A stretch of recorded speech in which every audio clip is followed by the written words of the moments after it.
in the night, your heart fills with dread. Probably a murderer who wants you dead. It could be a ghost, a demon, or worse. Perhaps you're the victim of a witch's curse. It's hopeless, you're doomed. You'd call a priest if you could. You'd rather just listen to who? Sinisterhood.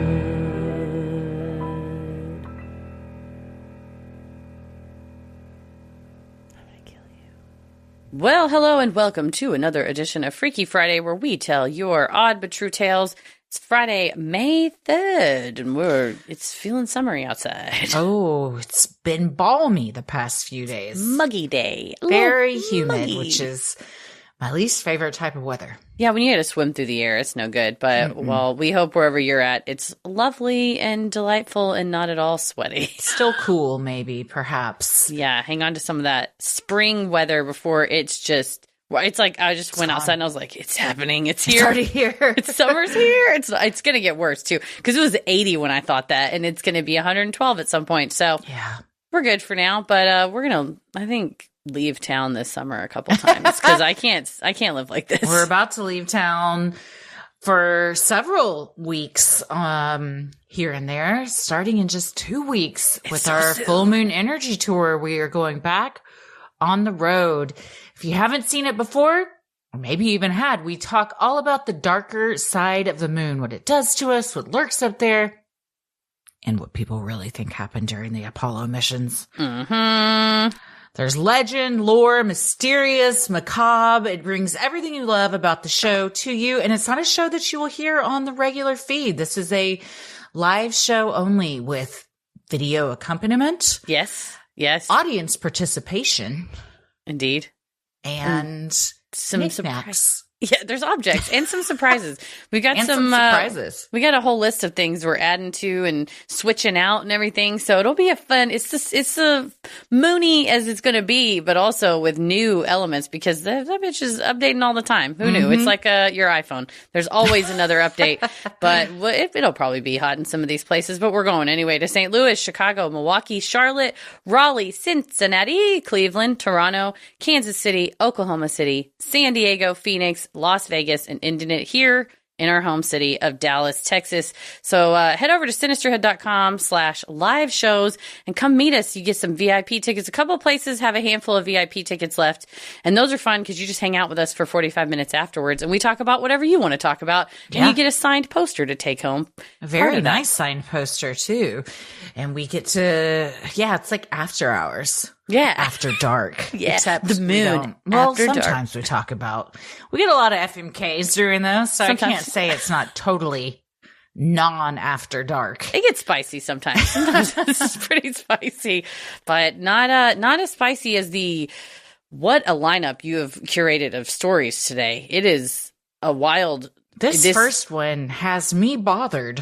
Yes. Bothered is a good way to put it. All of these. I mean, there's something to raise the eyebrow and go, thank you for enduring this and coming out on the other side and writing to us about it. Because it is several wild rides in a row. Yes. We always appreciate everyone sharing their stories because you never know who it's going to help. So thank you so much. Well, I'm Christy. I'm Heather. And let's get freaky. This first one is from Suburban Fox. Love the name. Mm-hmm. And it is called, I Had an Anonymous Stalker, Then I Discovered Who He Was. Dear Heather and Christy, I love your podcast and I'm a long-time listener, but first-time contributor. I love the sensitivity with which you treat the stories and your compassion for victims. Keep keeping it creepy. If you do end up using my story, please keep me anonymous, for reasons which will become obvious as you read my story. Back in 2013, I began to get some odd text messages. They were always blank messages, as if someone had pressed only the space bar and sent it as a message.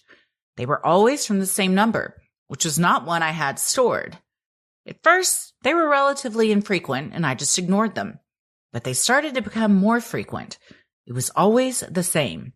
A blank message from the same number, and by this point, in late 2013, they were coming to my phone every day.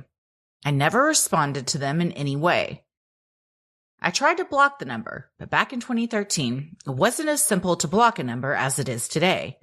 When I tried to block the number, it only meant I didn't get a notification when a message came in. When I opened my text message app, I could still see all these blank messages.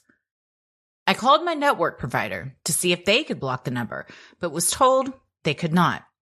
The options they gave me were 1, change my number, or 2, contact the police.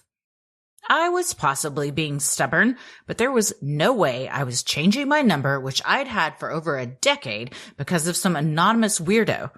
And at this point, calling the police seemed a bit drastic. So I did nothing.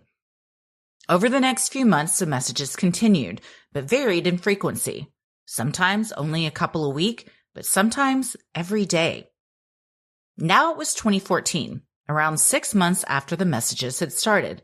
And one night, I decided I'd had enough. I'd received a message every day for 2 weeks, and it was starting to really bother me. So I called the police. They were very helpful. I live in Scotland, UK, and Scotland had very recently brought in some very robust stalking laws. The police officer on the phone told me that the law now stated that any action carried out on more than one occasion, which could reasonably be considered to cause fear or alarm, constituted stalking, and assured me that sending anonymous repeated text messages would definitely qualify. She asked me if I had any idea who might be sending the messages. I'd had a divorce in the preceding 5 years, and also a subsequent bad relationship. That's a whole other story. But the number which was sending the messages was definitely not the one I had stored for either of those men. The police officer told me to stay on the line and she would call the number. She warned me that it may well be a pay-as-you-go mobile, in which case it would be very hard to trace, but she felt it was worth trying. So try she did, and when she came back to me, she told me that the phone rang and went to voicemail, and that it was a work mobile. She then told me the name of the company.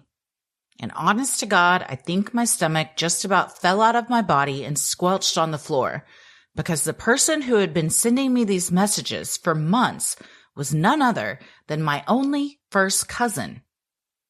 When I blurted out, "That's my cousin!" to the police officer, she sounded a little confused, not half as confused as me, and said, "Oh, okay. So can I just leave you with that then?" Confused and more than a little stunned, I muttered, "Okay," and she ended the call. To give a little family context here, we are a small family who live in the same city. This man, my cousin on my deceased father's side, was not someone who I saw regularly. He was several years older than me. We got together as a family at Christmas, but other than that, I seldom saw him. He will now, from now on, be known as Cousin Psycho. That's how his number is now stored in my phone. We were not close, and I had never met up with him outside of wider family gatherings. I was stunned and completely unsure what to do. Should I call the police back and take this further, or attempt to deal with it myself? Was I putting myself in danger by doing nothing? The next day I was sitting in my kitchen drinking coffee, and, surprise, another blank message came in. There was no way I was letting this continue. So, I replied to it. Ladies, I know you will be able to imagine how much I wish I could have seen his reaction when he got my message. "Hi," insert cousin psycho name. "This is your cousin," insert my name. "I've been getting a lot of blank messages from this phone and have only just discovered it belongs to you. This needs to stop. I'm guessing there may be a fault on your line. If it continues, I am going to need to contact your service provider." You'll notice that I gave him an out. My brain also did not want to accept the possibility that this man, who I had known since I was a child, was doing this on purpose.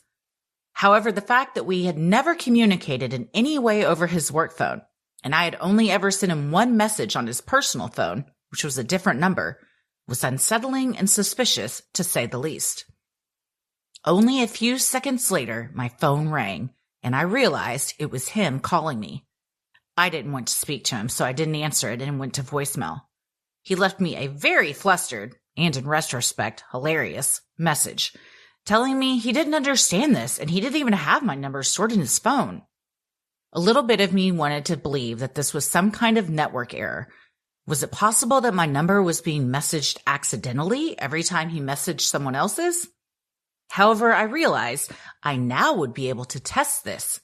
If the messages were in error and not under his conscious control, they would be likely to continue. If they stopped, then I would have to accept that, for whatever reason, he was doing this on purpose. It may not be a huge surprise for you ladies to learn that I never received another message from that number. To say this experience unnerved me was an understatement. This man knew where I lived. He had spent Christmas Day in my home, then sent me a message on the 26th of December. I still don't know what his motives were in doing this, but I have avoided being in his company ever since and have been known to make a few unkind jokes to my mother about him having a collection of human heads in his basement. I do wonder if I should have followed it up further, either by going back to the police or by confronting him in person. But in the end, as it stopped, I let it go. I sincerely hope he does not have a collection of heads in his basement and that he has learned from this and has not displayed any stalkerish tendencies towards any other women. If I ever heard the slightest whisper that he had, I would be there standing with them. And a righteously enraged Scottish woman is not someone to be messed with. Stalking is such an insipid and damaging crime. I'm aware my experience comes at the very low end of the stalking spectrum. But even I felt the fear and loss of control, feeling like there was a loose cannon in my life.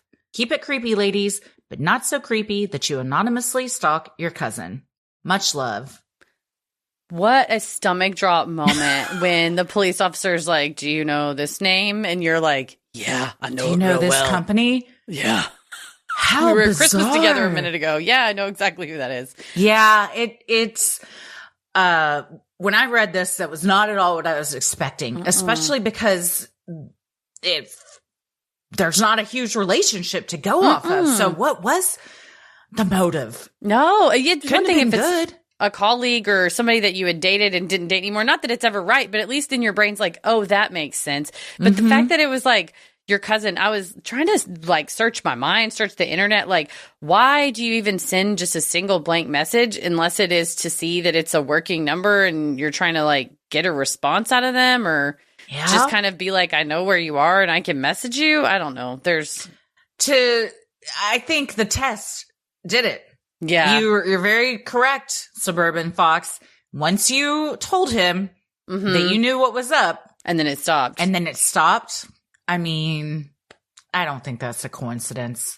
Yeah, especially the immediate calling. Although I love that straightforward message of like, hi, cousin. It's your other cousin. I know it's you. And it's like, how long has she known it's me? I hope he shit his pants. I hope he was horrified. Yeah, the immediate calling. Honestly, for a second, I was like, okay, maybe they're calling because it really is a mistake. But the fact that you never got another message, that he didn't think his part through on how to cover his tracks. Yeah, because if he had been, he'd be like, oh, I got to send another message or else she's going to know it was me. Not to give anybody any ideas. Yeah. But clearly, it had to have been him. And why you would do that other than just, I don't know. Something weird, some kind of weird obsession or just fixation. Yeah. Yeah. Fixation is a good word for it. Regardless of what it is, I don't like it. But you're right. I mean, even if he like kept texting her and then later goes, oh, I got that fixed with my phone company. You're like, well, how did you get it fixed? And then you being the victim could absolutely just call the phone company and go, is this a thing that ever happens? Or is my cousin lying to me because he wants to text me every single day? I would lose it. Like every day for 6 months or at least long stretches of every day in a row. Nah, because then the days when you don't get the text, you're like, oh, thank God I'm not getting it. But you're still like, but will I? Like, is it over? It isn't. And then nothing being said, it almost makes it weirder because my mind would just reel like, what is your motivation here? Like, you don't even know that I'm getting these messages. I'm not replying. Are you hoping that I will reply? And then something can, maybe like, who is this? And then they fake like a persona or something since you don't know that phone number. I don't know. But Suburban Fox was like, it's not getting to that point because I'm going to call your ass out right now. And shout out to the Scottish police for taking it seriously and for passing those, especially back in 2013, 2014, like ahead of the curve, passing laws and not just going, I don't know, it's just some number, fucking get over it. I like the police officers like, I'll call it myself. I'll figure out who it is right now. Stay on the line. Yeah, good for them for having more severe stalking laws. We all should, because you're absolutely right. It's insipid, dangerous. And yeah, this may have been at the low end of the spectrum, but it stuck with you enough to write into us, and it affected your life. And I'm sure you still wouldn't want to spend Christmas with him ever after that. No, not at all. And just that feeling of I can't control who's messaging me, how it's happening, what this person wants from me. Like she said, it's like a loose cannon. You're like, I don't know what they're capable of. So I'm glad you got that squared away. And I think this kind of stuff should be reported, because it's sending those messages with the purpose of harassing you, and they're unwanted. So making them aware, like, stop fucking doing it. And yeah, he ratted himself out though by just stopping immediately. Yeah, he did, but good. I'm glad that stopped for you, and I hope it didn't start up for anybody else. Sinisterhood will be right back. Well, you know what grows faster than the weeds from all this rain we're having right now? We'll say it. Children. Oh, yeah. It's you will buy them clothes, and before you can even take the tags off. The amount of clothes I've donated that still have tags because they outgrow them before they can wear them. It's a bummer, man, but I found a solution. Posh Peanuts clothes are made from viscose from bamboo, and they stretch. So even though you're like, well, this says one side, it's like, this stretches so much that they could wear it well into when they're, would technically outgrow it. And the pajamas and dress that Ella got from them, they're her favorite pajamas. She told me, if you had pajamas like this, you would never take them off.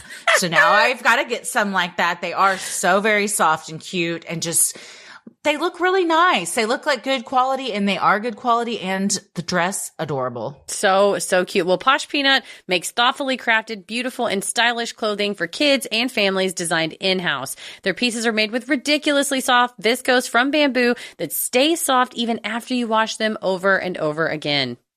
Posh Peanut is loved by over 1 million parents and also adored by all your favorite celebrities and influencers.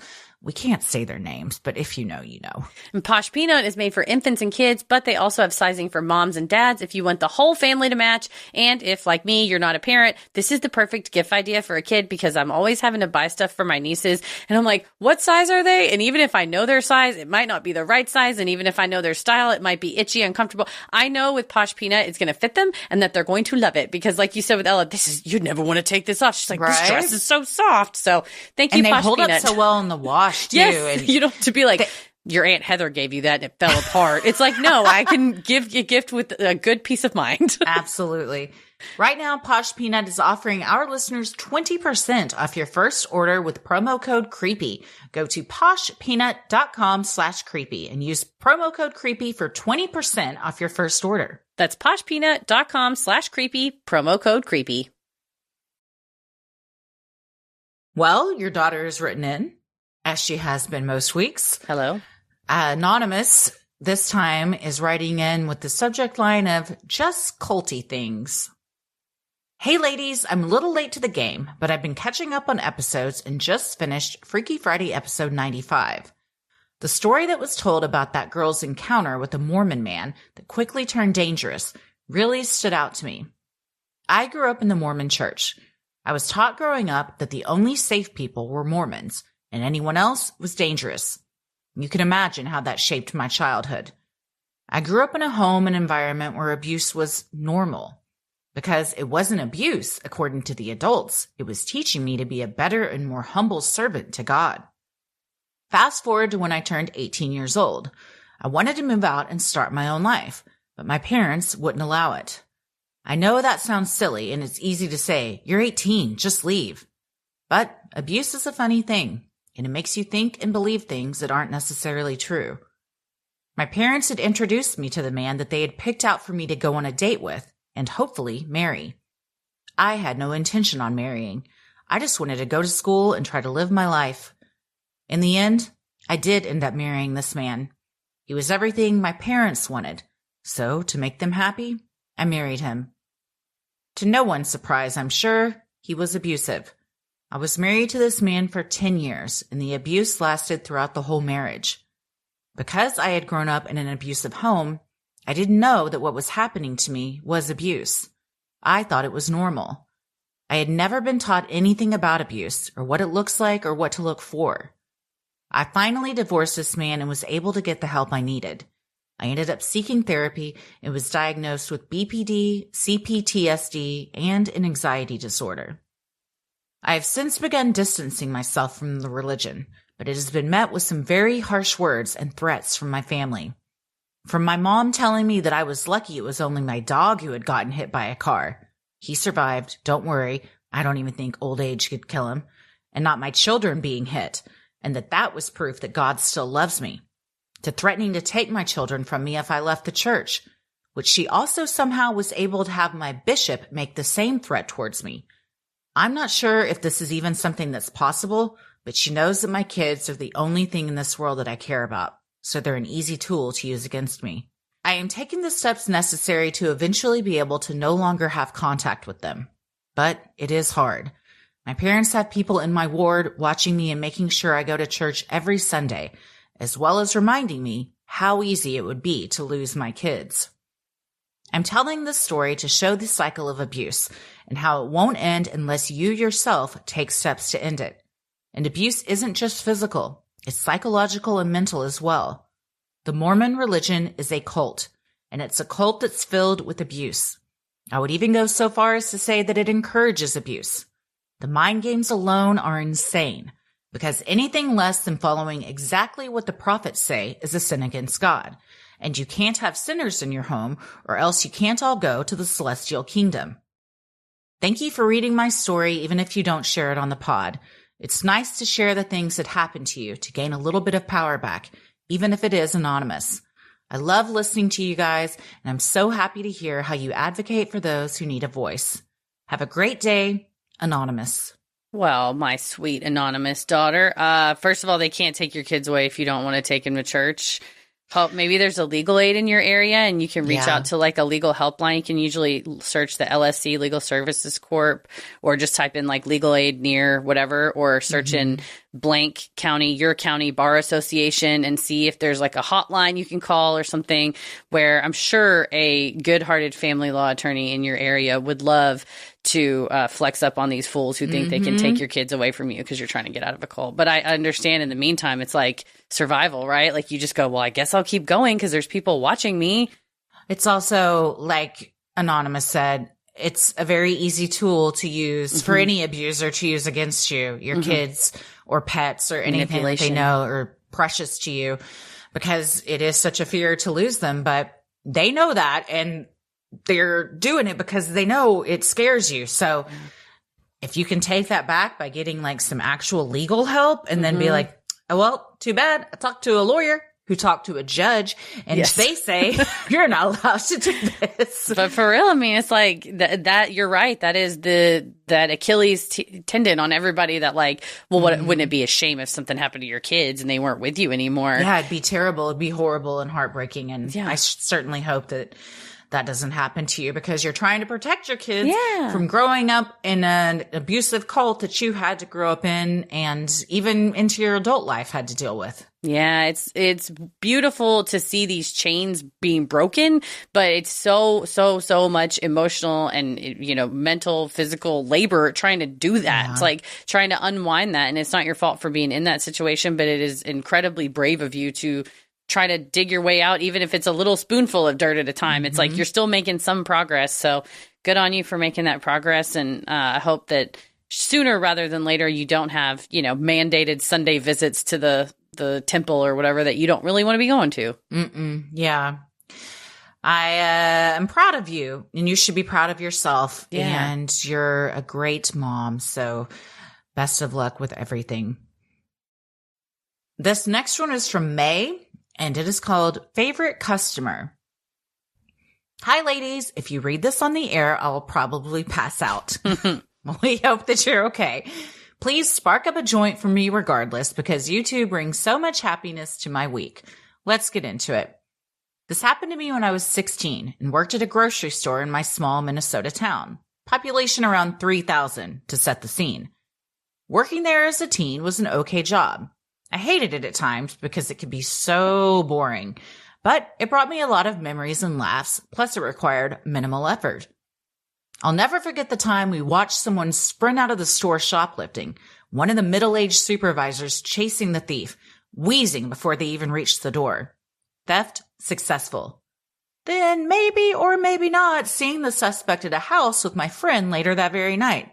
Totally an unknown person to us, just happened to maybe or maybe not be there. I have many other slightly silly stories, but this story, I think, mainly highlights something different than silliness. Everyone has a favorite customer, or at least certain ones you kind of like. You get a good little volley with them during your 3-minute interaction. Maybe you see them in the community and smile or wave at them. My favorite customer was Tim. He was probably 50 plus, married with a few daughters, one in the grade above me. We always had a good chat when I checked his groceries. I liked him. He was nice. If I saw him in town and he waved, I'd wave back. During one of our grocery store interactions, he noticed I had a hickey. Why didn't I cover this up, you ask? Well, my parents hadn't noticed it, so I figured it wasn't noticeable, and honestly, I probably forgot about it. Anyway, Tim asked me, "How'd you get that?" I didn't think it was noticeable," I said. He said something disarming. I don't remember what exactly it was, but I smiled and wished him a good night, thinking nothing of it, but feeling slightly dirty. One particularly busy evening at the store, Tim was in my line. We were chatting, and I was about finished with his items when he handed me the tiniest piece of paper. Seriously, half a pinky-sized piece of notebook paper crumpled into a ball. People have handed me their pocket garbage before to throw away, so I just tossed Tim's paper in the garbage. Why people can't throw their own weird personal trash away at the trash can right by the door, I do not know. "You were supposed to keep that," Tim said as he smiled at me and slowly started walking away as I looked at him weirdly. I fished through my tiny garbage can quickly as the next person unloaded their cart. I opened the little piece of paper, and written on it was, "Tim," followed by a phone number and "Call me," smiley face emoji. My stomach dropped. I felt so uncomfortable. He was lingering by my till as I tried to ring up the next person. He stayed for a bit waiting, but it was so busy he was forced to leave or look like a creep. In the following weeks, he kept coming to my line no matter how busy. I was so openly rude to him, I didn't even say hello or goodbye. I explained to my manager what happened and was told that if Tim comes in the store, I can go in the back. The older teenage boys' supervisors knew to watch out for him. I openly told everyone he was a creep. I was 16. He knew I was younger than his own daughters. He seen me out with my mother. I was kind and happy towards him because I was working with my best friend. My boyfriend was one of the supervisors. I got to flirt. I was texting at work. I was immature. I was 16. I was not interested in a 50-year-old man. I never even considered someone 3 times my age would think I'd want to call them. I don't know what I would have done to give that impression. Thanks for reading my story. I've had other slightly weird happenings. None too interesting, but there's one super creepy story from my mom I've been trying to write in, but I can't figure out how to best put it into words yet. Hopefully, I will soon. Thank you for keeping me company during my long hours as a stay-at-home mom to 2 girls under 2. Pictures attached. My oldest loves to dance to the theme song. Keep it creepy. Love, May. P.S. This is the sweetest P.S. that I've ever had. So thank you, May. Christy, you are my motherhood role model. You are such a great mom. Thank you for raising kind little humans. Both you and Heather are such amazing, positive female role models. So intelligent, kind, and hilarious. Thank you for modeling how to be better, more caring people. I love how genuine and real you two are. You are the best. Please do a live show in Minnesota sometime. I'd suggest summertime over winter. Oh, that is very, very kind. Thank you so much. So kind. And May also sent pictures of her Precious little babies. Look at those toes. Stop it. You They're know very, I love very a baby's sweet. feet. Very sweet. They're both so sweet. And thank you so much. I've been feeling not like a good mom lately. So that's very nice to hear some words of encouragement. Sincerely. She's right. You are raising kind little humans for sure. Thank you. That's how we make the world a better place so that we don't have men who are in their 50s who are giving their fucking phone number to a child. This is why every woman wants to be in the woods with a a bear over a man. Because of shit like this. Yes. And I want to address, because May, you said, I don't know what I would have done to give that impression. You did nothing. You did nothing but be a 16-year-old girl. You were existing. Yeah. You were just there. You were friendly. And this pervert took it as an invitation that you, were flirting, that you, like you said, 3 times older than you, someone your dad's age. You think you have anything you want to do with that person? And no. First of all, it's illegal. Second of all, no. Yikes. Yeah, May is in the grade below his daughter. So it's like, I'm even younger than your daughter. If you told me, hey, this person's going to hand a piece of paper to you, what do you wish was written on it? I wish it said, give me all the money in the register. I would rather have that than have this, where there's a 50-year-old man lingering by my register as a 16-year-old. And the whole bear debate, let's just get into that. If y'all haven't been online, how did it start? It's become kind of this meme of people on TikTok were asking. I think it started on TikTok. Like a man on the street question, like Billy Eichner style of like a question. If you were going to be stuck in the woods alone. Would you rather be stuck in the woods with a man? You do not get to pick the man. It could be any random stranger or a bear. Bear. As a woman. Yes. Would you rather be stuck in the woods with a bear or a man that you don't know? Yes. And 9 out of 10 times it's a bear. And it should be, because it's just the statistics support men are more likely to kill you than bears. And a lot of good points have been made of, well, the worst thing that a bear will do is kill me. And also, if I get attacked by a bear and tell that story, people will believe me. Yeah. And they won't ask me what I was wearing to get the bear to attack me. And say that I liked being attacked by the bear. I bet during that bear attack, you were secretly so happy. And it's like, no one's ever said that. As you were being mauled to death. Yeah. By a bear. No, it's so funny it's to me shit like this that why women feel like that. And I'm so proud of your, and thankful for your supervisor of like taking this seriously, because that is, it's honestly, ban him from the store. Ban him from the store. I'm hoping that we're moving towards that as a society where it's just, there's a line of right and wrong. Cause I think back, 10, 20, but probably not, 20, especially 30 years ago, it was like, well, we don't want to make a scene and make it awkward for him. We live in sort of a polite society. And now I feel like women, or just in general, people in our generation are now in charge, that we're like, hey, buddy, get the fuck out. You got to scram. And it's like, you can't treat your customers that way. And it's like, I can treat you however the fuck you want. If you're trying to fuck my teenage clerk, get out of here. Never show your face again. And you're lucky I don't call the fucking cops. So I'm hoping that we're moving more away from a polite society of like, well, we don't want to like be rude to him. Not that they were doing that here. Yeah. And I'm happy that May was allowed to like go in the back or whatever. Yeah. And also May being rude to him, it wasn't, well, I know he handed you his number, but you really need to be, use those like wow moments and like really have good customer service. It's like, yeah, you should be rude to him. He's a pervert. And you know what, May? I admire you, because I think to when I was 16 and if I was in this position, I wouldn't have done that. I would have, I would have felt dirty and gross and uncomfortable and all of those feelings, but I would have still probably been nice to him when he came through the line, because that was what was drilled into us of like, customer's always right. But also it's a 50-year-old man. What am I going to do as a 16-year-old girl? Like you automatically are like, they have the upper hand. I'm just like in fight or flight mode now. Yeah. And you say fight, flight, freeze, or appease. And if you're taught to be a good little girl, be nice, you got to be really kind and polite and nice and likable, then we default to appease oftentimes. And so then it's like, oh, hey, Mr. Smith, I guess you're back. And it's like, just throw that paper away. And you're like, haha, I see you got a lot of carrots this week. Hickeys. To see a hickey. Yikes. And then that's like, I think what prompted, the note. Gross. Yeah. That hickey didn't come from a 50-year-old man. asshole. You know, it's a peer, and that's who it should come from. Yeah. So it's, it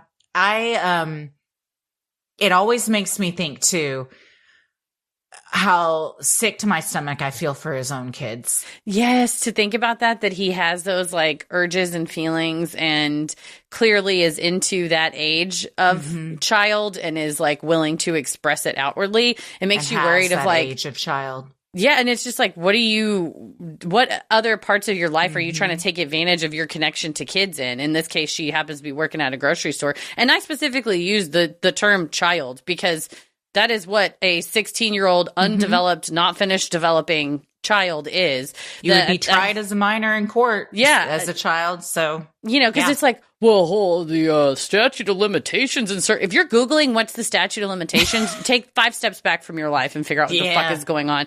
Back in the day when you Googled what is the statute of limitation in and then entered a city, Google would put Dennis from It's Always Sunny's head up like, why are you searching this? Oh, nice. It would like judge we need that back. If that went away, I don't know if petition to get Google. I know you're listening, you bitch. You listen to everything we do. So I don't know. Put Dennis's head back on there. No, but I am speaking from great experience as a 19-year-old who dated a 29-year-old and a 23-year-old who dated a 36-year-old. You almost never have anything in common with them. No. And all too often we just go along with it because we're young and but good on you, May, for being like, fuck this guy. I'm not going to talk to him. Like that is a trait that I wished I had had when I was your age. So I love that maybe that's what we're trending towards now. And like women won't put up with shit like they used to. And we say stuff and like are open. And we were talking about it off the air right before we started, but that woman that went viral in Salt Lake City, she was in her late 40s and she came and yanked the skirt down of a 19-year-old girl and was like trying to tell her skirt was too short. That woman's now been charged with, I think it's sexual battery, as she should. You can't put your hands up anybody's skirt. But in the footage of it, what really interested me was the 19-year-old girl's friends came around her and was like, you don't get to touch her. We're going to call the police on you, ma'am. Step away from her. Whereas I think in my age, I'd be like, well, I'm only 19. She's like almost 50. She's like kind of a grown up. I shouldn't say anything. And I'm very pleased to see young people just going, hey, man, no, you're not doing that. We're people too. Age doesn't mean that you get to act that way. You know, you don't get to grab on me. No, especially I'll be goddamned if anybody sticks their hands up my skirt without permission and yanks something down. But to my 19-year-old daughter, oh, bitch. Right to jail. Sexual battery is just the beginning of what we're going to try and press against you. How dare you? For so many reasons. No, it was such a, she seemed really entitled and of course they're calling her Karen and everything, but it's beyond that. It's like deranged. Like what behavior? You ever think you could go touch anybody else? It's just pretty much if that had been a man. Law. Yes, absolutely. Like, I mean, and just because it's not doesn't mean that it's still okay. Like you cannot put your hands on a person like that in any way. That's just never okay. No, period. The law kind of starts and stops at touching. I mean, spitting, yelling at certainly can be charged as well. But if you're ever like, I'm not quite sure what the line is, it's always touching. Yeah. It's Arrested Development rules. No touching. No touching. No touching. I'm not touching you. Can't get mad. Proud of you, May. So proud of Very you. And proud I hope of you. There's going to be more Mays out there who are willing to say something. I know that you are just as good of a mom because look at these two happy angels. Yes. And at 16, you had the wherewithal to be like, nah, fuck this. So you're a great mom. You're going to raise those little girls right. Yeah, they're lucky to have you. Sinisterhood will be right back. Well, this next one is from Lindsay, and the subject line is, my mother-in-law tried to kill me? Hey, friends. With Mother's Day coming up, I thought I would share a story of a not-so-great mother-in-law. But also, my mom is pretty great in this narrative, too. This is the story of the time that I'm pretty sure my mother-in-law tried to kill me, or at least could have killed me. My first marriage, which has been over almost 9 wonderful years, was to a narcissist. Of course, I didn't realize that at the time. I was young and stupid and masking unaddressed trauma. I have type 1 diabetes, which I was diagnosed with as a kid, and have always handled very responsibly. My ex-mother-in-law was a nurse, so you would think she would understand the difference between common misconceptions and truth, but she didn't. She would say things about how I was so lucky her son, an unemployed musician, would marry someone who was sickly and would never give him children. I just shrugged it off. She lived 5 hours away, and I didn't quite realize what a mama's boy I was marrying. So, flash forward to the birth of my first child. I had a high-risk pregnancy, what with diabetes, and I had been on bed rest for a couple of weeks. Then, when the time came to induce, my body wasn't ready. That same day, my perinatologist noticed the baby wasn't moving much, and my blood sugar was crashing. Not a good sign in late pregnancy. So, it was determined I would have an emergency C-section. All in all, it was not a bad experience. A little stressful, but I loved and trusted my doctors, and I was just so happy to meet my rainbow baby. Everything went great until about 3 hours after delivery. My blood pressure spiked like crazy, and they were afraid I was going to have a stroke. I had postpartum preeclampsia, and I got put on a mega dose of magnesium. This meant I couldn't eat or drink anything for days due to risk of aspiration. The mag made me really, really sick. When I was finally taken off of it, my body was severely distressed, and I was probably in starvation ketosis, really bad for a diabetic. It also seems that the hormonal imbalance led to an immediate onset of postpartum depression syndromes. TLDR, it was bad. They left me on an IV to keep me hydrated. This is standard for anyone, but would be especially dangerous for a diabetic to get dehydrated. Okay, so here's where my mother-in-law comes in. She drove her ass up to the hospital as fast as she could and proceeded to make things as awkward as you can imagine. I was trying and failing to nurse, even as sick as I was, and she was super offended that I didn't kick people out of the room to do so. But then she would complain that she couldn't be in there and my mom could. To be clear, I didn't ask her to leave. As I got sicker and sicker, I couldn't even hold my new baby. It was awful. She just sat in the corner rocker all day, the moment they let people in until the moment they kicked people out, judging me.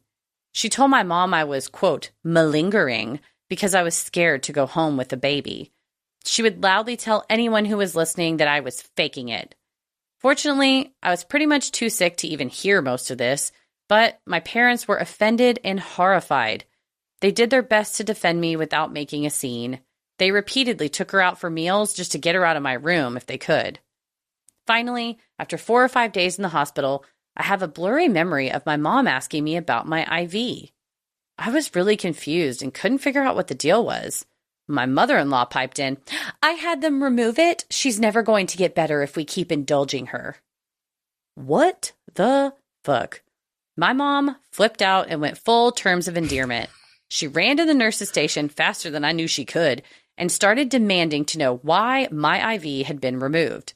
As she and the charge nurse walked back to the room, I could hear my mother-in-law basically telling them that I needed tough love, and my mom was yelling at her saying I have diabetes and can't eat or drink. I could die very quickly without proper care. In case you're wondering, my husband just sat there without doing shit. It turns out that I had had a nurse that morning who didn't speak much English. Somehow, my mother-in-law convinced her to remove my IV with constant reassurances that she was a nurse, she was family, and it was in my best interest. To this day, I don't really know how it went down, but I do know my husband witnessed the whole thing and just let it happen. The charge nurse got me a new IV, my husband and his mom went out for a smoke, and my mom just sat there, fuming. It all blew over for the sake of the new baby, plus I was so out of it I didn't really grasp what had happened for a while. My parents visited constantly after that. I didn't realize it then, but they were protecting me from the evil mother-in-law. They were also the ones who got me smoothies when I started to keep food down. My conservative dad went bra shopping for me when my doctor said I needed to stop nursing and recommended a specific type of bra. And he even bought the push gift that my husband gave me, which I found out after the divorce. Meanwhile, when I was released, my mother-in-law came back to our apartment with us where she ignored the fact that I was a new mom. She didn't help with anything, and she proceeded to watch the Casey Anthony trial nonstop. Not at all upsetting for a new mom who was struggling with some health stuff. To wrap up, let me just share that she got worse and worse, but I fought back. We left her house at midnight during one visit where she tried to start shit with me and never went back. When we had baby number 2, I put her on a list of people not allowed to visit, and I told my husband she was not welcome in my home. and I hadn't seen her in years by the time of the divorce. When we would visit, I would go get my nails done with my stepmom-in-law while my husband brought the kids to see his mom. She was a constant point of contention in an already crappy marriage, and one of the best parts about divorce was getting her out of my life. Heather, you and I have had long talks about this, but I just want to put it out there for all the listeners. It's never too late to blow up your life and start over. For a long time, I was under the influence of a narcissist who I stayed with, even though I was absolutely miserable. Getting out is hard, but don't choose the certainty of misery over the misery of uncertainty. One big thing I remember is lying a lot. If you're in a relationship where you feel the need to lie or hide things from people who love you, please consider why. Since I walked away, I learned to love being a single parent. I found a new career, earned a couple of master's degrees, and even ended up getting remarried and having another beautiful baby with my perfect partner, who my older boys call Dad. Life turned out pretty great. Love you guys so much. Can't wait to see the Full Moon Energy Tour. Well, we know Lindsay very well. She's a dear friend, and we love you too. And yes. I had not heard this story. And then I told you, Heather, the other night, I said, Lindsay wrote in, I guess her mother-in-law tried to kill her. And you go, oh yeah, she did. She did try to kill her. I was like, oh, I know this story. Her oh mother-in-law no. But what was wild is when I was reading this, I was like, this sounds like Lindsay. And then at the end, I was like, this is Lindsay. Hey, wait. But, you are a badass dude for like blowing up your life like that. And like, I've knew you when you were married to this guy, just not for very long. And then the night and day change of happiness from being in a relationship like that to like seeing her now and her amazing husband. They've got another baby. Her boys are so great. Like it does get better. And I got to write down in some kind of book the quote of getting out is hard, but don't choose the certainty of misery over the misery of uncertainty. Say it again. The reason why this podcast exists at all is because I blew my life up and then was able to like feel free and creative. And literally part of the reason why I blew my life up was because I met Lindsay and she told me about this like relationship she had been in and she was really miserable. And I was like, well, yeah, but like I can't just like live in this uncertain world. And she was like, I mean, I distinctly remember the street light in Dallas where we were standing when she was just like, there's nothing holding you back. Like you are free. Go be independent. And I was like, if I can free just one more person, like she freed me, I will do it. And so hopefully this will help free so many more people when you have that feeling of like, I'm literally trapped. Like this woman can try to direct my medical care when I'm unconscious, which that is abhorrent. You hear about horrible mother-in-laws. There's a whole subreddit dedicated to it, but to see it in action of like, what are you doing? Like you could really, I don't know if you were intentionally trying to kill her, but at the very least you accidentally could have killed her. Yeah. It's like your own selfishness and narcissism is like, well, I think she's faking it and I'm going to prove myself right. And it's like, well, then like you said, I'm going to kill her because I want to. It's my delusion is such that I think she's faking it. So I'm willing to risk killing her, which is exactly what happened. But Lindsay's mom is a very, I can see Lindsay's mom running to the nurse station going, what are you doing? Full terms of endearment. I love that. It's also, what a sack of shit your ex is for just sitting there. Like his mom just bulldozed the whole thing. Like, yes, what a loser you are. But yeah, it's, to be a single parent, couple masters, getting with remarried. Like 4.0. Sorry, I'm going to brag on you. Like she graduated at least one of them, if not both, like 4.0. Yeah. And also being a full-time mom with 3 kids and having a full-time job. Incredible. And being married. Like all that to say it is possible. And I've been in relationships where you're like, and I had even less of a tie to the person than, just having a baby. And you're like, I am so unhappy. Yes. But God, it'd be such a bitch to blow all this up and start over. But when you're thinking that, just think don't choose the certainty of misery over the misery of uncertainty, because like we say, time is going to pass. Mm-hmm. So 6 months from now is going to happen, whatever you're doing. Yes. So wouldn't you rather be doing something that's happier than what you're doing right now? Absolutely. And Lindsay is the reason why I met Paris, because she gave me her hot tips on Bumble. She met her husband on Bumble. Why isn't Bumble sponsoring? I met Paris on Bumble. Bumble.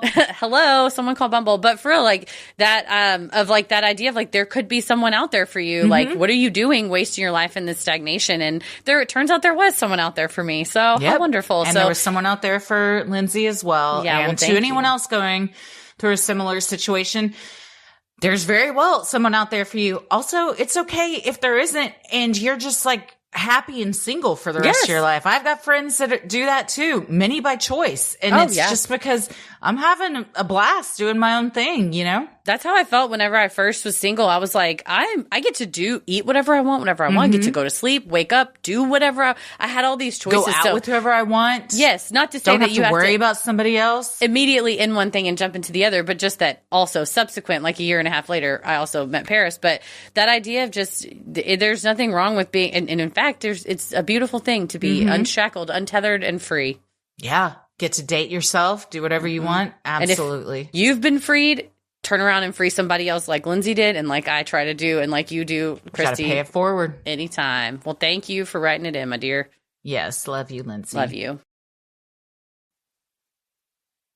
Sinisterhood will be right back. This next one is from Coral, and the subject line is Sliding Door Moment and the Value of Community. Hello to my favorite ear best friends. I'll save you the long list of accolades and just get into it. I grew up in a town of 500, where everyone knew everyone, and as much as we were all in each other's business, we also knew how to come together when tragedy struck. This story happened when I was 2. There was a family in our church, who is also related to my family, who had lived in our town for most of their lives. The parents were Dave and Mabel, and their oldest child, Connie, was married with 2 toddlers. After her were 4 siblings, the youngest being 13. Dave was well loved in the community, working for the volunteer fire department and running his own auto shop with his sons. He loved kids, and my mom tells me he was very fond of me, acting as a pseudo-young grandpa. In November 1993, Dave, his son-in-law Everett, Connie's husband, and Dave's oldest son went on a hunting trip in the western United States. All 3 were due back to the closest airport to our town, a 6-hour drive, in northern Minnesota on December 1st. Last minute, the oldest son decided to stay out west with the relatives for a few extra days and come home later. Dave and Everett proceeded as planned on their multi-flight trek back home, and eventually they ended up on Northwest Airlink Flight 5719 out of Minneapolis, Minnesota, bound for International Falls, Minnesota. Unfortunately, the flight went down outside of Hibbing. 16 passengers and 2 crew members were all killed on impact. An investigation into the crash showed that prior to the crash, the flight had been uneventful with no significant weather. Stories began to come out about the pilot, who was known amongst crew members for outbursts of anger and, even on occasion, taking out his anger doing dangerous maneuvers while operating the plane in flight. The concluding statement from the NTSB report, NTSB AAR 9405, provided the following probable cause for the crash of Northwest Airlink Flight 5719. Quote, the captain's actions led to a breakdown in crew coordination and the loss of altitude awareness by the flight crew during an unstabilized approach in night instrument meteorological conditions. Contributing to the accident were the failure of the company management to adequately address the previously identified deficiencies in airmanship and crew resource management of the captain, the failure of the company to identify and correct a widespread, unapproved practice during instrument approach procedures, and the Federal Aviation Administration inadequate surveillance and oversight of the air carrier. Our little community came together for this family. The volunteer fire department spent time chopping wood for the family's wood stoves, brought meals, helped with home repairs, and just overall loved on the 2 widows and their children. They've both expressed that as tragic as the situation was, there wasn't a moment that they felt alone. Small towns have their issues, but I also believe they really know how to love their community members well. The son who stayed behind and, in a sliding glass door moment, was saved from the same fate as his father and brother-in-law, is now married with 3 children. Took over the operation of his dad's shop for over 20 years until it was destroyed in a case of arson. Another story. Thanks for reading, and remember to listen to your gut if you feel you should stay on your trip just a little longer. Keep it creepy. P.S. If you've ever heard of the show on Discovery called Mayday, there's an episode about this called Killer Attitude. Oh, man. This reminds me of MH370. Just you are and the subsequent Freaky Friday we had where the hotel concierge got yelled at by the pilot. Maybe I'll just crash the plane today. It's like, what? And then you see a real story of a captain with anger issues that would act those out while flying the plane. That's terrifying. It is. And arguably MH370, that pilot, they didn't even know. They were like, he had some like home stuff going on, but no one said, well, sometimes, he does the plane in a nosedive and pulls it up if someone didn't get his coffee on time. But the fact that this captain had a known record of behaving like that, he should have been grounded, full stop. Like, why was he still allowed? I guess that's probably why the FAA also shouldered some of the burden if they had inadequate surveillance and oversight of like, why did this air carrier allow this unhinged pilot who had a reputation? Again, it's not like, well, he secretly hid his mental health problems. It was like, no, he was openly like, I'll take us all, And then it turns into something that's like a true nightmare. It's like the absolute worst case scenario to be behaving like erratically based on your emotions. If you can't keep your emotions in check, it sounds like, sir, you're too emotional to be a pilot. But like, you have to keep that anger down because people's lives are on the line.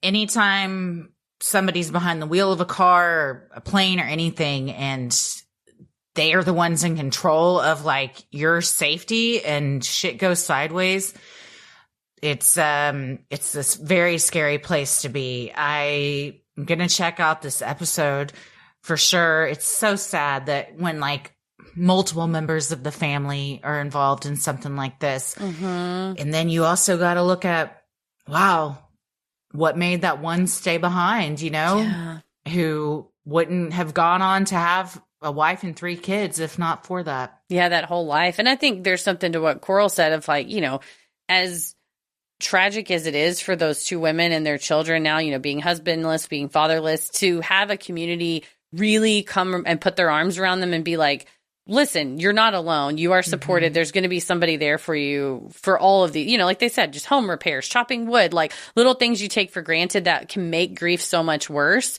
To have someone help shoulder that burden, I think that's always a beautiful thing. Absolutely. So it sounds like that town is, your town was a beautiful place with a big heart for sure.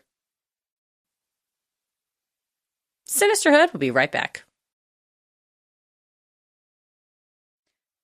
Well, thank you very much for sending that one in. And this last one is from Danny. And the subject line is, the time we should have just kept driving. Hey, ladies. I'm so grateful for your podcast and the energy you bring. Your delivery, humor, and seriousness when detailing the cases you cover is absolutely perfect, and I appreciate it. So, let's get into it. After listening to Freaky Friday 99, I felt like maybe this incident would be worth sharing. My partner is in the military, which means we're set to move typically every 3 years. He had finished up recruiting duty, and we were headed to California. We decided to pack up our 2 dogs and take his new truck and tow my SUV. We packed both vehicles with items that we didn't want movers touching. Like my blanket, my now late grandma and I made together. She was the world's most wonderful ray of sunshine. And ashes from my partner's dad, and his sand from Mount Eugenia. Those were some of the most sacred items we both had in the cars. As we drove, we made stops along the way. We stopped in Texas twice, because it's huge, as you know, and a truck hauling a car can only drive so fast. We made it a plan to stop every 6 hours, simply because I couldn't drive that big rig, and I didn't want him driving while fatigued. We stopped in Tucson, Arizona, which arguably was the worst decision we could have ever made. The signs were there to just keep going, but we didn't listen. We are Hilton people, but all the Hiltons in Tucson were booked. So we sucked it up and booked the night at a Marriott near the Tucson airport. Keep in mind, we had to find a place that were dog-friendly, which was also hard. My partner backed the cars in, and we got checked in, went to Whataburger, then went to sleep. When we woke up the next morning to let the dogs out, the nightmare began. Both of our cars and the dolly connecting them were gone. At first, we thought the hotel had had it towed because we were in more than one spot. But they informed us that even though the signs say they'll tow, they don't. So, unfortunately, we realized they had both been stolen. Cars are replaceable, but the memories they both held can't be replaced. I had an aloe plant that I bought when we first moved in together in the front seat of my car, and just so many other items that hit me every time I went to look for them after the fact. What's hard is we were only 6 hours from California. We could have kept going and all of this would have been avoided. The police did what they could, but I think they were more concerned about the cars and not the memories. I fear to this day that the people who stole our cars just dumped the items inside a local dumpster and took the vehicles. I would say we've both accepted it now, as there's nothing that can change this. But if anyone in the Tucson area has seen a maroon-backed quilt with t-shirts sewn on the front, or a glass jar with black sand with Marines lifting the American flags on the front, I would appreciate for you to contact me if this makes it on Freaky Friday. I'm also in the Facebook group if anyone knows anything. Side note, darker humor. My partner's mom's response when we told her about the car theft went like this. My partner: "Our cars were stolen. They took Dad." Mom: "I have plenty more of Dad. Worry about the other stuff." So I do hope that his dad is continuously haunting whoever stole our cars. Thank you for listening and reading this, even if it doesn't make it on the air. Love you both and all the Sinisisters. I included a photo of our 2 dogs and the aforementioned image that would be on the sand bottle. Again, thank you. Oh, I hate it. Danny, I hate it so much. Those things you're right. You could give me $1 million, but ashes of your dad? That's not the same. Mm-mm. Yeah. And people that steal other people's shit like this Gets me. Yeah, because you are just doing it like, oh, it's a quick like money thing. I'm just going to sell these off. You don't realize the emotional damage For real, that though. you did to these people, like Yes. things that can't ever be replaced. And then think like those criminals, you think, what's your most prized possession? And if somebody just took that from you, like, Yeah. I just can't with people that do shit like that. By the way, your dogs in this bed sleeping like people are They're so fucking cute. So It's thank like you so much. 2 golden retrievers on their back in a hotel bed with they're tucked in and their little paws are on top of the I bed. love It's it. very They cute. look so sweet. No, but you're right. And I think that's kind of twofold is like the people stealing it, you don't even know what you're stealing. It's like when people break into a storage unit. Like you don't know if you're stealing someone's grandma's diaries, that's the only copy in or like the listener we had here where her diaries got stolen, where you've stolen something that's like irreplaceable. And especially like the ashes. But even beyond that, we watched a YouTube video where a guy was interviewing Kia boys, where the kids on TikTok were getting the USB, and they've now updated Kias. So if you have a Kia, make sure it's like updated at the dealership. But you just like would pop the keyhole, the ignition switch off of a Kia, and then you could just plug a USB in and it would just start the car. Well, these boys were just like... is a gross oversight in production. It's whenever you're like, that is when they knew they had fucked up. And it's like the Kia guy is just sweating like, I thought I updated it. That oh, big God. ass hamster's like just running his little legs can't keep up in that wheel. He's like, come back here with my car. But no, but on the one hand, they showed these Kia boys who were like teenagers. They're like, they would steal these cars. They would take them to neighborhoods where people were going to use them as getaway cars for crimes. So they didn't care. They would like do donuts in them. They would launch them off of stuff. They would just do a robbery in it and then abandon it or whatever. The ones that stole it had this like moral rationale in their head that they were like, oh, everybody has insurance. So it doesn't matter. We're not really like stealing from people because fuck those That's people. not how it works. They have insurance. Well, then the journalist also went and interviewed a woman whose car had been stolen by Key Boys. And she's like, well, I lost my job because I couldn't get to work that day. And they didn't care that I was late because my car was stolen. And because I lost my job, I'm now 3 months behind on my rent. I mean, it's just like, you don't understand. The You have ripple set off a effect. chain of insurance. It takes care of it. No, there's a ripple effect. And also not everybody has insurance. So Or that's good just- insurance. And even if they do, it's not like that is a ridiculous justification for trying to explain away why it doesn't matter. You steal somebody's car. I mean, that's somebody's like livelihood, like you said, getting to work, and they're just like, I'm just going to go launch it off a dock just for shits and giggles. And you're like, you don't realize, like, we all got to think, how does this affect everybody else? And stop just thinking about, well, how does this benefit me? Right. It's like the cars that you stole out of this Marriott parking lot that you might go and sell for $100 to somebody who's going to use it as a getaway vehicle. You've just like ripped a piece of somebody's heart out that they are still looking for. And yeah, if anyone in Tucson sees a quilt blanket that's maroon on the back or t-shirts on the front, or this like a bottle of sand with kind of the Iwo Jima, it looks like, image on it, please let us know, email us. But it's just such a hard thing. I'm glad that your partner's mom was, you know, like, we've got more to have, like, take it in stride. Also, that's funny. Yeah. She's like, I got some of them here too, so that's okay. Yeah. But it's, it's heart-wrenching to think about that kind of stuff. And I totally get it, Danny. I would feel this every time. I'd be like, oh, wish I had that aloe plant that we got when we first moved in together. I get very attached to things like that. Yeah, so stuff like that where you grew it together. Yeah. Yeah, and fuck those people. And karma's a bitch, and trash always takes itself out. That's right. So something, if it hasn't already happened, something will happen to the people that are I like that responsible idea. for that. I'm not saying they're going to like get viciously murdered, but you know, something shitty is going to happen. Something shitty will happen. Yes, of equal or 3 times measure probably will. But thank you. At least you still have those 2 sweet pups that to take home. The most precious cargo. Well, thank you so much for sending that in. And thank you to everyone else for sending in your Freaky Friday stories. If you have an odd but true story, maybe you've encountered Bigfoot, you've seen a UFO, you had a brush with true crime, or you felt the presence of an otherworldly being, send them in at sinisterhood.com/Freaky Friday.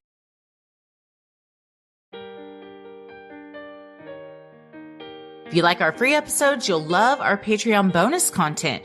You can join for free to see what we're up to next, or dive into over 800 hours of bonus content. We also give our free subscribers monthly archived audio bonus content, so there's something for everybody, even if you're just like signing up for free to see what's going on. Yeah, and if you're like really wanting to look what's going on, we have free trials, which are one step beyond the free members. And the free trials are 1 week to check out all of the perks. You can cancel anytime before that week's up. But during that week, you can binge listen to anything we've got on there. Our most recent mini-sode about the criminalization of the juggalos. We have some listener confessions coming up. We have a Judge Christie on deck. Of course, we have many Judge Christie's past, as well as we've got those live streams. So we don't have the live stream's not on the book for May yet. We'll get y'all the date soon, but you can go back and watch archive versions of all of our live streams and bonus content stuff during that free trial. True crime headlines, Am I the Asshole, Off My Chest, confessions. There's so much content up there. There's something for everybody. For sure. And I always love when they're like, you want to try out the most high tier thing for free? And I'm like, absolutely I do. Yeah. And I will take advantage of all of it. Yeah, I'm like, if it's a trial, give me a trial of like the platinum membership. Like I'm not trying to get the bronze trial. I'm trying to get the platinum trial every time. Give me that free week for sure. Well, go get your free week over on Patreon. Check out ad-free episodes, all those live streams, weekly bonus content, monthly minisodes, merch discounts, and what's the best part of Patreon? The community that that I can't even say we've built. They've built themselves up around us, but we have the community of the best listeners on the internet. We appreciate and love y'all. Well, be sure to head over to Sinisterhood.com and click shop on the top banner to check out the merch that we got going on, like t-shirts, mugs, totes, stickers, and even clothes for your kiddos. If you want to match your kiddo this summer, rolling around in a super cute shirt, may we recommend the Flatwoods Monster Believe and Be Kind merch designed by our junior researcher, Ella, who it's very, very cute. And, you know, we've been to the Flatwoods Monster Museum. I'd say it's very accurate now, too. It's super accurate. I would agree. And shop our clearance sale and be sure you use those Patreon discount codes to get your discount. Absolutely. And while you're on our website, you can also review the show. We make it super simple to give us a 5-star review. We would appreciate it so much. You can also follow us on socials, check out the episode description, and you'll find fun things like topic-based playlists and links to all the live show tickets for our Full Moon Energy Tour. Yeah, make sure you get those and follow us over on Instagram and Threads at Sinisterhood Pod. Like us on Facebook at Sinisterhood. Watch full video versions of the show on YouTube. They drop early and ad-free on Patreon. And we also do a story of the week from Freaky Friday as well. So check those out on YouTube. We got short form content and all kinds of stuff on TikTok. And if you want us to make a video especially just for you, you could do that at cameo.com. Search up Sinisterhood and let us know what we're celebrating, what you want to talk about, and we'll make a little video. We'd say happy birthday, happy anniversary, happy Mother's Day, pep talk, graduation. Yeah. There's all, I mean, really, sky's the limit. Yeah, sky's the limit. Sky's the limit. Honestly, test your boundaries. See what we'll do. I don't know. Put it in there. All we'll do is say no. You can ask us to deliver any kind of news you want. I would die /love if someone was like, can you break up with my boyfriend or girlfriend for me? Only if they deserved it, though. Yeah, it's like, hello, you don't know us. We're podcasters / comedians, and we have some news for you. Oh, yeah. Well, Christy, where can people find you up on the internet? I'm on Instagram and Threads at Christy M. Wallace and TikTok at Christy or GTFO. Heather, what about you? I'm on that internet at Heather versus the world. As always, the devil rules the airwaves. Keep it creepy.